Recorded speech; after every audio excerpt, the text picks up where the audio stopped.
Today we're going to be bringing you an inside leg hang tutorial. So we have Andrea here that's going to be doing our demonstration for us, and we're going to start down on the ground, and that's just to understand the leg position before we take it up high. So what you're going to do just to practice before taking it up high is you're going to lay down on the floor next to your pole, and you're going to tuck both feet under you. Now what will happen from here is you're going to thrust the hips up towards the ceiling and allow that inside leg to wrap around and onto the pole, hooking in a very strong bent position. From here, extend the back leg and hold this position. Now, a couple things to remember whilst you're down here is you want to make sure that this inside leg is as bent onto the pole as possible. You don't want the inside leg hang position to be all the way up here and extended, because you can slip out of it if you were to take that aerially.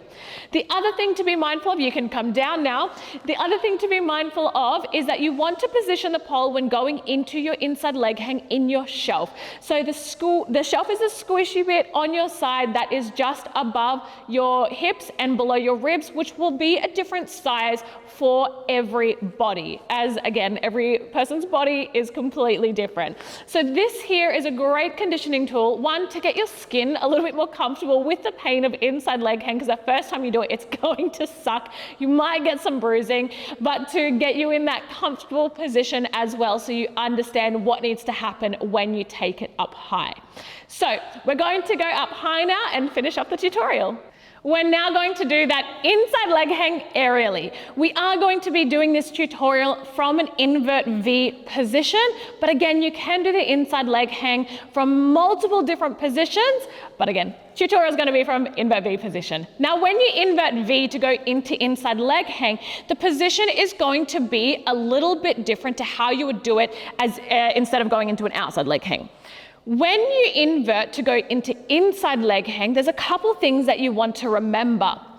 As you invert, you want to try and keep the chest up higher than usual.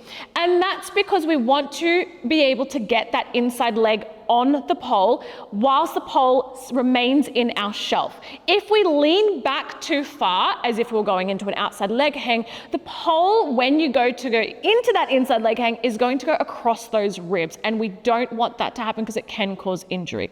So we call this a pancake invert.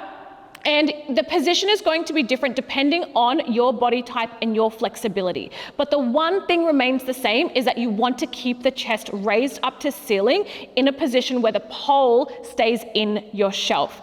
The second thing to be mindful of, and this is optional, but it is a good cue that might work for you if you find the inside arm gets trapped when you place the inside leg on the pole. When we invert, we usually have that inside arm coming forward. What you're going to do is bring it to the side slightly. This is optional, but it helps prevent that arm getting trapped. So I'm going to get Andrea to demonstrate this now. She's going to go into that invert position, and with that inner arm, so I'm just going to turn her around this way.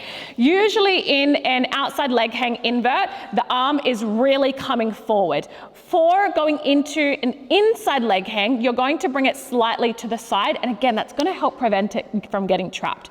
Now, as she inverts, instead of dropping the head all the way down to the ground, she's going to be focusing on keeping the chest up and then placing that inside leg onto the pole.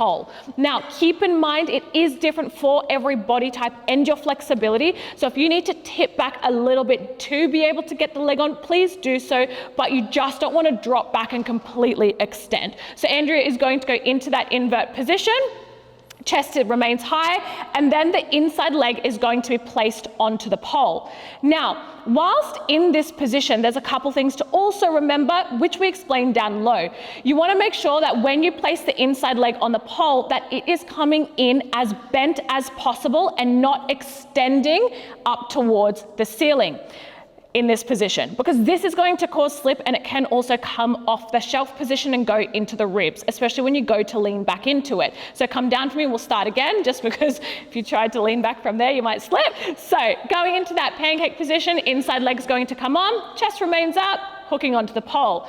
Now, the next part is the hardest part, which is taking the hands off. To take the hands off, make sure that leg is bent nice and strong. You're going to take the inside arm off first, and as you go to lean back and take the top hand off the pole, you want to bring the chest out and open and actively press the back leg down towards the ground. If you struggle with this leg position and the leg sometimes goes up to ceiling, this will cause slipping. You want to make sure, if this doesn't work for you, bring your foot towards your bum and actively press your knee down towards the ground.